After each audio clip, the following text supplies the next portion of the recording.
Financial results by consumer goods companies in Nigeria have been largely positive across the board. This is despite the COVID-19 related disruptions to domestic economy. Mustafa Wahab, an equity research analyst at Cadros Securities, now joins me to break down the impact on Nigerian consumers. Mustafa, glad to have you join us for this conversation on Parliament West Africa. So far from the results that we have seen, they all appear to have made a headway despite the realities brought by the COVID-19 pandemic. Generally, across board, what's worked for them all? Thank you very much for having me. Just so I put a better, clarity to what you just said, I believe that, safe for companies, with structural challenges or the ones caught in the fundamental shift in consumption pattern in Nigeria, or better still, the ones, that their product offerings are heavily, discretionary. I feel like, Q2 earnings better than expected, are more or less an evidence that non-discretionary FMCG companies are more or less like COVID-19 defensive in Nigeria. So the explanation for us is the fact that we are aware that most consumer goods companies basically benefited from that sort of panic demand, panic buying that we saw, especially at the start of April, when President Muhammadu Buhari basically announced that sort of total lockdown. And secondly, as consumer, I believe we were only confined to our home. We were not essentially banned from eating. And you would agree with me that eating is more or less an essential part of life. And I suspect that explains the reason why FGM basically excluded some essential items from the stay-at-home order. So again, this is positive for consumer goods companies. So overall, the attendant impact of that, just basically benefited FMCG companies both on higher prices and on stronger volume perspective.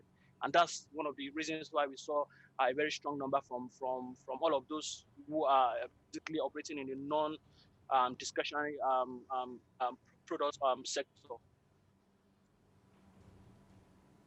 Mustafa, I was barely managing to hold down a chuckle when you kind of touched on the fact that consumers do have to eat despite the COVID-19 realities and the lockdown, talking about non-discretionary spendings that they had to essentially go into now.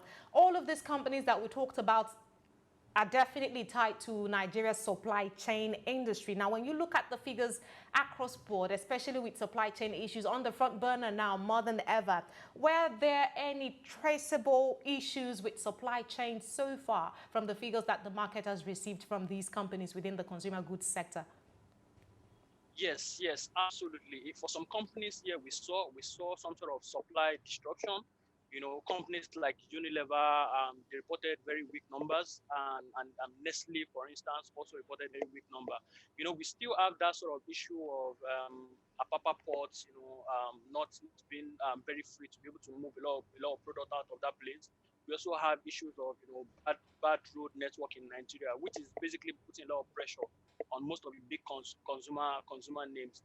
But the honest truth is that comparing consumer goods company versus all other major sectors in Nigeria, what you see is that we've actually performed better. I suspect, and that's why one of the key reasons why we just basically call them COVID-19 defensive, given the fact that no matter what, no matter how terrible the port is, no matter how terrible the road network is in Nigeria, people will still have to eat, and that's why we saw that sort of strong numbers from those companies.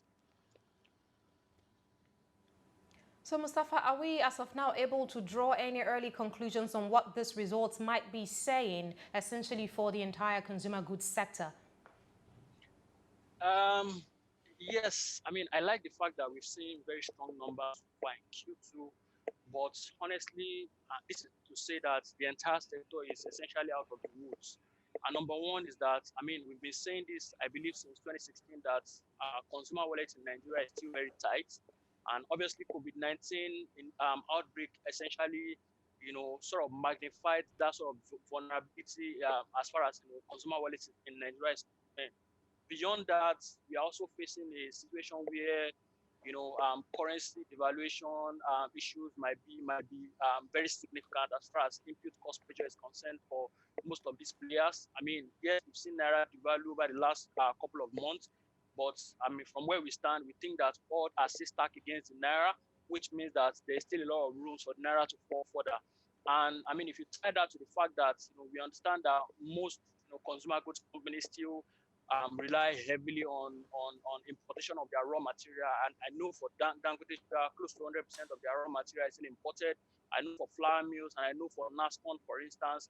So these sort of companies are still going to be facing significant cost pressure, just basically from currency devaluation alone, and that sort of means that this strong number that we're seeing, it might not necessarily be what is going to be the new normal over the rest of the year. So what I'm saying generally is that we still expect to see some sort of pressure as far as consumer goods sector is concerned, and I believe that all of these factors are essentially pointing to some sort of pressure for consumer goods company is more or less the reason why you've not seen investors basically reacting essentially to these sort of nice numbers that we've seen so far, right? A lot of people are still aware that there's still some sort of pressure as far as earnings is concerned for FMCG companies, and I suspect that that's why most investors are still more or less staying on the fence as far as taking a position in any of these big names is concerned.